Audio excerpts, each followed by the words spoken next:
పాత నగకు సమానమైన బరువుకు నగలు తీసుకోండి. నయా పైసా ఇవ్వాల్సిన పనిలేదు. లలిత అడ్వాన్స్ ప్లాన్. నమస్తే, వెల్కమ్ టు క్యూబ్ టీవీ. నేను మీ యాంకర్ చార్మి. ఈ రోజు మనతో పాటు ప్రస్తుతం ఆఖిళ్ళ శ్రీలక్ష్మి గారు ఉన్నారు. ఆధ్యాత్మికవేత్త, లలిత ఉపాసకులు, అలాగే ఎంఏ ఆస్ట్రాలజీ. అమ్మ మనకి ఎన్నో విశేషాలు చెప్పారు, ధర్మ సందేహాలు కూడా ఎన్నో తీర్చారు. ఈరోజు ఫిబ్రవరి నెల 12 రాసుల ద్వాదశ రాసులకి ఎలా ఉండబోతుంది ఏంటి అనేది తెలుసుకుందాం. నమస్కారం అమ్మ. నమస్తే అమ్మా. అమ్మ, ఫిబ్రవరి నెల ద్వాదశ రాసులకి ఎలా ఉండబోతుందమ్మా? ఇప్పుడు మనకి ముందుగా ద్వాదశ రాసుల వారికి చెప్పుకోయే ముందర గ్రహస్థితిని బట్టి ప్రతి నెల మనకి ఏ విధంగా ఉంటుంది, ఆ ఏ గ్రహాలు ఏ రాసుల్లో ఉన్నాయి, వాటి స్థితిగతులు ఎలా ఉన్నాయి, వాటి వీక్షణ ఎలా ఉంది, దాన్ని బట్టి మనకి ద్వాదశ రాసుల వారికి శుభాశుభ ఫలితాలు అనేవి ఉంటాయి, మంచి చెడు కూడా. కాబట్టి ఇప్పుడు మనం గ్రహస్థితిని తెలుసుకుందాం. ఫిబ్రవరి మాసంలో ఎలా ఉంటుందో. మేషరాశిలో గురువు యొక్క సంచారం అనేది నడుస్తోంది. అలాగే కన్యా రాశిలో కేతువు యొక్క సంచారము. దాని తర్వాత వీళ్ళకి ఈ బుధుడు, శుక్రుడు, అలాగే కుజుడు కూడా అంటే మనకి ఈ మాస ప్రారంభంలో ఫిబ్రవరి 2వ తారీఖు నుండి ఈ యొక్క బుధుడు మారి ధనుస్సు నుంచి మకరంలోకి 20వ తారీఖు వరకు ఆయన మకర రాశిలోనే ఉంటాడు. తదనంతరం 20 తర్వాత నుంచి బుధుడు ఏమవుతాడు అంటే కుంభంలోకి ప్రవేశించడం అనేది జరుగుతుంది. అలాగే మనకి కుజుడు కూడా ఫిబ్రవరి 5వ తారీఖు వరకు ఒక చోట ఇంచుమించు 5-6 తారీఖుల్లో మనకి కుజుడు కూడా మార్పు చెందడం అనేది ఉంటుంది. అంటే కుజుడు ఇక్కడ ధనుస్సు రాశి నుంచి ఆయన స్వక్షేత్రమైన మకర రాశిలోకి ప్రవేశించడం అనేది జరుగుతుంది. ఇక్కడ మళ్ళీ శుక్రుడు కూడా మనకి ఫిబ్రవరి 12 నుంచి ఆయన కూడా ధనుస్సు రాశి నుంచి మకర రాశిలోకి ప్రవేశించడం. ఫిబ్రవరి 14న రవి మకరంలో నుండి కుంభంలోకి ప్రవేశించడం అనేది జరుగుతుంది. అలాగే రాహువు మీనరాశిలో సంచారం చేయడం.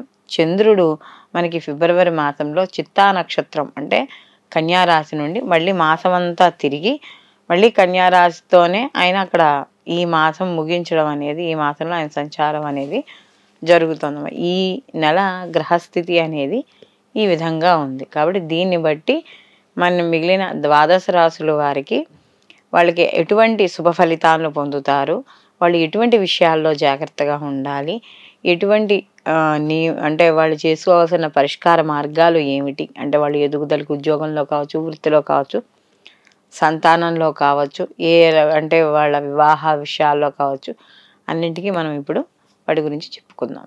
అమ్మ, ద్వాదశ రాశుల్లో మిథున రాశి వారికి ఈ ఫిబ్రవరి నెల ఎలా ఉండబోతుంది, అలాగే వీరు ఉండే సమస్యల నుంచి ఎలా తొలగించడానికి ఏమైనా ఒక రెమెడీ కూడా చెప్పండి అమ్మ. ఇప్పుడు వీళ్ళకి ఈ మిథున రాశిలో చూసుకుంటే మృగశిర 3-4 పాదాలు, అలాగే ఆరుద్ర 1-2-3-4 పాదాలు, అలాగే పునర్వసు 1-2-3 పాదాలు మనకి ఈ మిథున రాశిలోకి రావడం అనేది జరుగుతుంది. మిథున రాశికి రాశాధిపతి వచ్చి బుధుడు.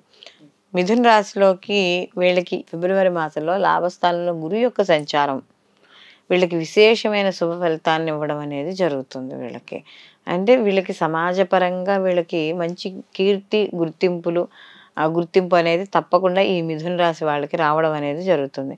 అలాగే ఎవరైతే వివాహం కాని వాళ్ళు ఉన్నారో, లేదా ఏదైనా ఇంట్లో శుభ కార్యక్రమాల గురించి ఎవరైతే చూస్తున్నారో వాళ్ళందరికీ కూడా ఈ శుభ కార్యక్రమాలు అంటే వివాహం కావచ్చు, లేకపోతే ఇంట్లో ఎవరిదైనా ఉపనయనం కావచ్చు, లేకపోతే ఇంట్లో ఏదైనా కొత్తగా ఇల్లు కొనుక్కోవడం కావచ్చు, ఏదైనా సరే వీళ్ళు శుభవార్తలు వినడం అనేది జరుగుతుందమ్మా. అలాగే వీళ్ళకి లాభాలతో పాటుగా వీళ్ళు చేసే వృత్తి ఉద్యోగ వ్యాపారాల్లో ధన వృద్ధి తప్పనిసరిగా వీళ్ళకి కనబడుతుంది. అలాగే వీళ్ళు ఏ పని చేసినా కూడా ఆ పనిని ఆటోమేటిక్గా ముందుకెళ్ళిపోవడం, అంటే గురువు లాభంలో ఉన్నాడు కాబట్టి కాస్త అనుకూలమైన ఫలితాలు ఎక్కువగా గోచరించడం అనేది జరుగుతుంది.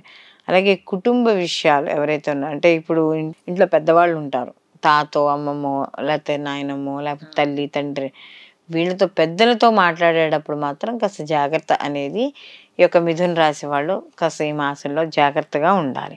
అలాగే ఇన్వెస్ట్మెంట్లు కావచ్చు, ఎవరికైనా అప్పులు ఇచ్చే విషయంలో కావచ్చు, అప్పులు తీసుకునే విషయంలో కావచ్చు, మొత్తంగా ఆర్థిక పరంగా వీళ్ళకి ఆదాయ మార్గాలు ఉన్నాయి, ఆర్థికాభివృద్ధి ఉంది, లాభాలు చెవి చూస్తారు. కానీ ఆ వచ్చిన రూపాయిని నిలబెట్టుకోవాలి. ఆ నిలబెట్టుకోవడంలోనే ఈ ఫిబ్రవరి మాసంలో మిథున రాశి వాళ్ళకి తెలివంతా ఆధారపడి ఉంటుంది. ఎందుకంటే ఎవరైనా ఏదైనా మాకు ఇబ్బంది వచ్చింది, మాకు డబ్బులు ఇవ్వరా, మన దగ్గర డబ్బులు ఉన్నాయి కదా, జీతం వచ్చింది కదా, అది మంచి పద్ధతి కాదు. అంటే సహాయం చేయకూడదని కాదు, ఈ రూపాయి రాకపోయినా పర్లేదు మనకి.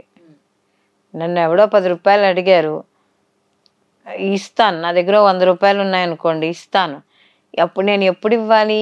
నాకు ఆ 10 రూపాయలు ఇచ్చిన 10 రూపాయలు ఇవ్వకపోయినా పర్వాలేదు, మిగతా 90 రూపాయలతో నేను గడిచిపోగలను అనుకున్నప్పుడు 10 రూపాయలు ఇవ్వాలి.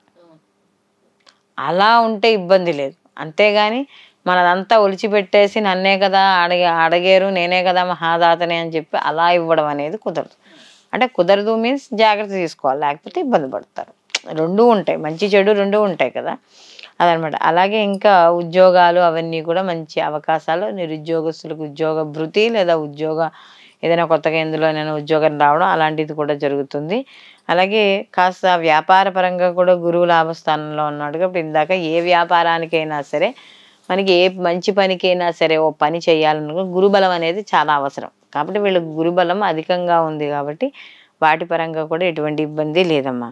అలాగే ఇంకా విద్యార్థులకు, రైతులకు, అలాగే వ్యవసాయదారులకు, కొత్తగా బిజినెస్ చేసే వాళ్ళకి, కాంట్రాక్టర్లకు, వీళ్ళందరికీ కూడా సామాన్యంగా కనపడడం అనేది జరుగుతుంది వీళ్ళకి. ఎందుకంటే ఈ మిథున రాశిలోకి 4థ స్థానంలో కేతు ఉన్నాడు.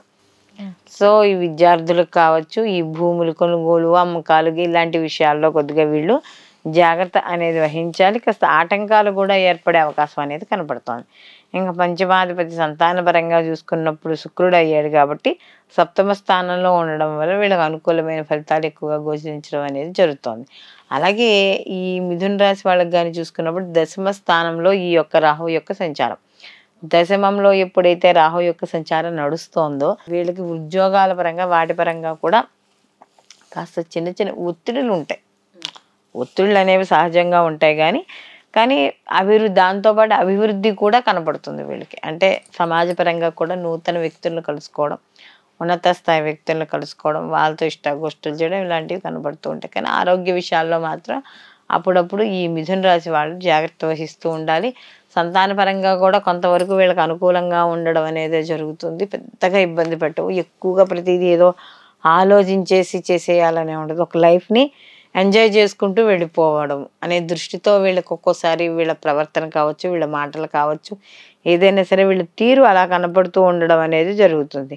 కాబట్టి మొత్తం మీద ఈ మిథున రాశి వాళ్ళకి చూసుకున్నప్పుడు వీళ్ళకి ఈ మాసం వీళ్ళకి అనుకూలమైన ఫలితాలే గోచరిస్తున్నాయి. వీళ్ళు మరిన్ని మంచి ఫలితాలు పొందడానికి వీళ్ళకి ప్రతిరోజు కనకదార స్తోత్రాన్ని పారాయణ సాయంకాలం చేసుకోవడం, విష్ణు సహస్రనామ పారాయణ చేయడం ద్వారా మరిన్ని మంచి ఫలితాలు పొందడం అనేది ఉంటుందమ్మా.